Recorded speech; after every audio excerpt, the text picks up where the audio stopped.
ये काम करा है खालिस्तानियों ने और उनकी हेल्प करी है आईएसआई वालों ने। खैर वो छोटी बात है, उनको आईएसआई को तो हम निपटा देंगे अलग से। बाद में बोलते हैं जी ये काम पाकिस्तान ने डाल दिया। एक तरफ आप बोलते हो कि उनकी फौज भी हमारे सामने कुछ नहीं है, आईएसआई भी कुछ नहीं है, और फिर जब तुमसे कोई सबूत मांगता है कि भैया इसके सबूत क्या है, इसके सबूत दो कि पाकिस्तान ने ये कार्रवाई की है, तो फिर तुम्हारे पास सबूत भी नहीं होते। सिर्फ इल्ज़ाम लगाना आपको आता है, सबूत आप दे नहीं सकते। तमाम देखने और सुनने वालों को मेरा सलाम पहुँचे। मैं शकीब अंजम हूँ और आप देख रहे हैं मेरा YouTube channel analysis and news. नाजरीन कराम, आज की वीडियो में हम बात करेंगे हरदीप सिंह निज्जर का कत्ल और आईएसआई का रोल। तो नाजरीन कराम, वीडियो में आगे बढ़ने से पहले मेरी आपसे गुजारिश है, वीडियो को लाइक करें, चैनल को सब्सक्राइब करें और बेल आइकॉन को प्रेस कर दें। नाजरीन कराम, अब जब इंडिया के गोदी मीडिया से और गोदी यूट्यूबर से और इंडिया की सरकार से निज्जर के कत्ल के मामले को लेकर कोई बयानिया नहीं बन पा रहा, तो अब उन्होंने कहा कि ये सब आईएसआई ने किया। आप इनके जाके मीडिया देख लें, सोशल मीडिया देख लें, तो जितने भी मोदी सरकार के सपोर्टर हैं सब यही बोल रहे हैं कि ये सब कुछ आईएसआई ने किया। ठीक है जी। एक तरफ इनका ये दावा होता है कि रॉ के सामने आईएसआई कुछ भी नहीं है, और दूसरी तरफ ये आईएसआई पे इल्ज़ाम तराशी करना शुरू कर देते हैं। ठीक है जी। अब एक तरफ तो ये बोलते हैं कि सिख हमारे भाई हैं, सिख हिंदुस्तानी हैं, हिंदुस्तान से प्यार करते हैं, जितने हकूक़ हमारे हैं उतने हकूक़ सिखों के हैं। लेकिन भारत का जो आइन है उसमें यह लिखा ही नहीं है कि सिख नाम की कोई कम्युनिटी भी हिंदुस्तान में है। तो आपने तो उन्हें आइनी हकूक़ भी नहीं दिए, तो किस मुंह से कहते हैं कि जी सिख हमारे भाई हैं। ठीक है जी। और उसके बाद भारत के लिए जो कुर्बानियाँ हैं वो सुखदेव सिंह ने, गुरु गोविंद सिंह ने, भगत सिंह ने दी हैं, और आज़ादी की लड़ाई में आपके शाना बशाना लड़े हैं वो, बल्कि आपसे ज़्यादा कुर्बानियाँ उन्होंने दी हैं। ठीक है ना। और उसके बाद ये जो आपकी फ़ौज है ना, हिंदुस्तान की फ़ौज, अगर इसमें सिख ना हो तो ये नाकाम तरीन फ़ौज होगी। सिखों के बगैर आपकी फ़ौज कुछ नहीं है।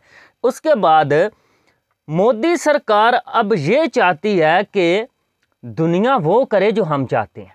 अब कनाडा ऐसा करे कि जो भी उधर खालिस्तान का नारा लगाता है, कहता है कि हम हिंदुस्तान को तोड़ के खालिस्तान बनाना चाहते हैं, तो उसके ख़िलाफ़ कार्रवाई कनाडा की हुकूमत करे।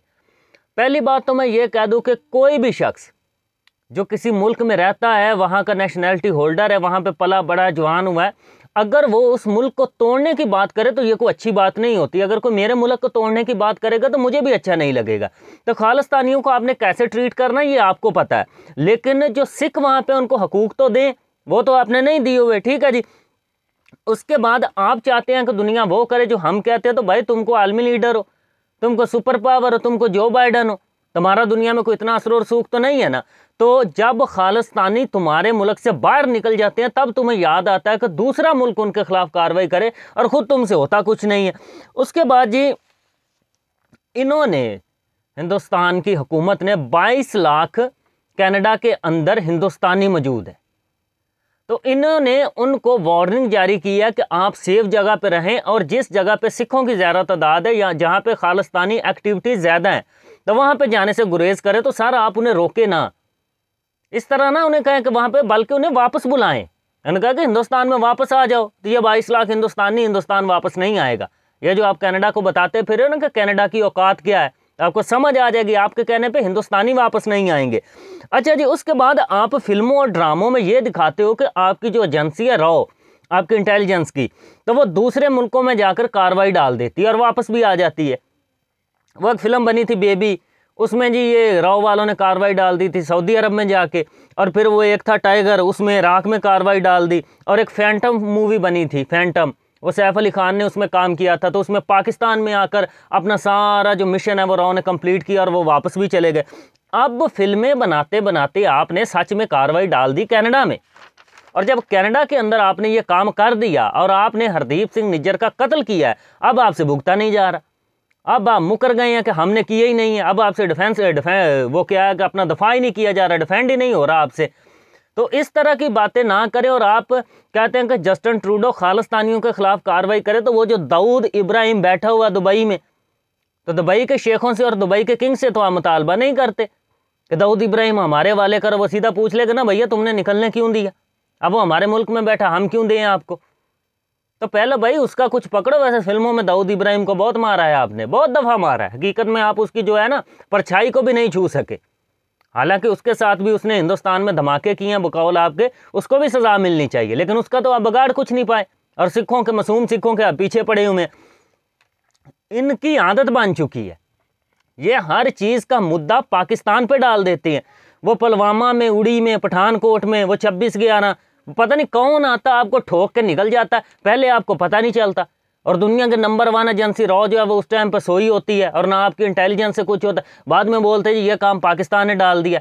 एक तरफ आप बोलते हो कि उनकी फ़ौज भी हमारे सामने कुछ नहीं है, ISI भी कुछ नहीं है, और फिर जब तुमसे कोई सबूत मांगता है कि भैया इसके सबूत क्या है, इसके सबूत दो कि पाकिस्तान ने यह कार्रवाई की है, तो फिर तुम्हारे पास सबूत भी नहीं होते। सिर्फ इल्ज़ाम लगाना आपको आता है, सबूत आप दे नहीं सकते। अब कहा है जी कि ज़रा आवाम को शांत करना है, गोबर भक्तों को नई सुपारी देनी है, उनको एक नया लॉलीपॉप देना था। आपने कहा जी नहीं जी, निज्जर को ISI ने मारा है और भारत को बदनाम करना चाहता है। भाई इतने कौन से तुम पाक साफ हो कि तुम्हें बदनाम करने की कोशिश हो रही है।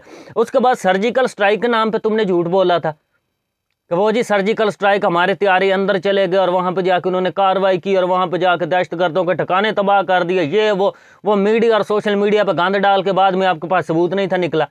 पहले आप बोलते थे हमने वीडियो शूट की है, वो आज तक मैं भी उस वीडियो का वेट कर रहा हूँ। वीडियो कहाँ पे है? कोई वीडियो नहीं है जी।